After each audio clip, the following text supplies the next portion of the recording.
বাংলাদেশ চেষ্টা করছে ওখান থেকে আক্রমণ গোছাতে এবং দারুণ এক রানে এরপরে এসছে একটা।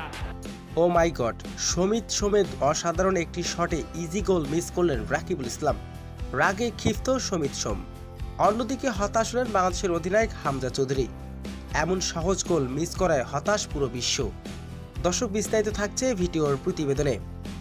দর্শক, আজ এশিয়া কাপের বাছাই পর্বে সিঙ্গাপুরের বিপক্ষে খেলতে নেমেছে হামজার দল। কানাডা জাতীয় দলে খেলা সমিত সেন এসেছেন বাংলাদেশের হয়ে খেলতে। বাংলাদেশের হয়ে খেলতে সিঙ্গাপুরের বিপক্ষে মাঠে নেমেছেন তিনি। মাঠে নেমে তার পায়ের জাদু দেখালেন সমিত সোম। 18 মিনিটে অভিষেকে সমিত সোমের দারুণ এক মাইনাস করেন। যদিও তার থেকে গোলটি পায় নাই রাকিবুল ইসলাম, কিন্তু তৃতীয় মিনিটে ফাহমিদুল ইসলামের ভালো অবস্থান থেকে শট নেন, কিন্তু তার সিঙ্গাপুরের ডিফেন্ডার ব্লক করে দেন। সমিত সোমের দুর্দান্ত ডেলিভারিটি গোল মিস করেছেন রাকিবুল ইসলাম।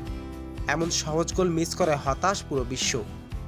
তো দর্শক, রাকিবুল ইসলামের কি গোল মিস করাটা ঠিক হয়েছে? দর্শক, জানিয়ে দিন আপনার মূল্যবান মতামতটি কমেন্ট বক্সে।